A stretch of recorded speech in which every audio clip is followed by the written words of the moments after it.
Les participants à cette 8e réunion du COS, le comité d'orientation et de suivi, ont examiné les différents projets en cours de réalisation dans le cadre du contrat de désendettement et de développement dit C2D. Notamment le projet Lisungi qui consiste à octroyer 50 000 francs CFA aux personnes en situation de grande précarité. La construction du collecteur de Makelekele, la rénovation de 5 centres d'éducation, de formation et d'apprentissage qui va former près de 1000 jeunes par an.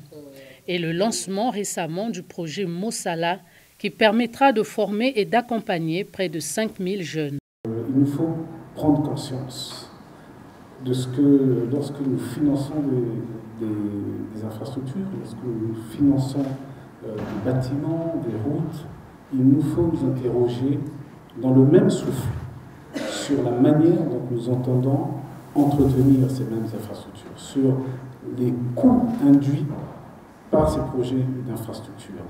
On a parfois tendance à réagir très vite, presque dans un réflexe pavlovien, autour des projets d'infrastructure. C'est important, nous en avons besoin. Mais l'investissement dans l'homme, l'investissement social est encore plus fondamental, plus structurant, et il doit être tout aussi durable. Et donc, le travail de capitalisation qu'on pourra faire, et je me réjouis que France et Congo aient pu consacrer un montant aussi important sur les volets sociaux, enseignement supérieur, protection sociale, intégration, c'est extrêmement important.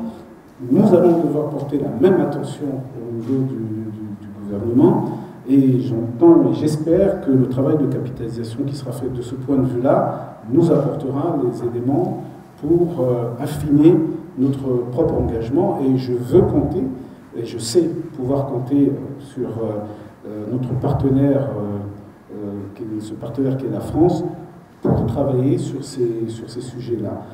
À la fin de cette 8e réunion du COS, les participants ont adopté, entre autres recommandations, la sollicitation par le gouvernement des financements auprès des partenaires internationaux pour réaliser la totalité des travaux prévus dans le cadre de certains projets, l'accélération et l'élargissement du dispositif Téléma afin de permettre la clôture effective du projet.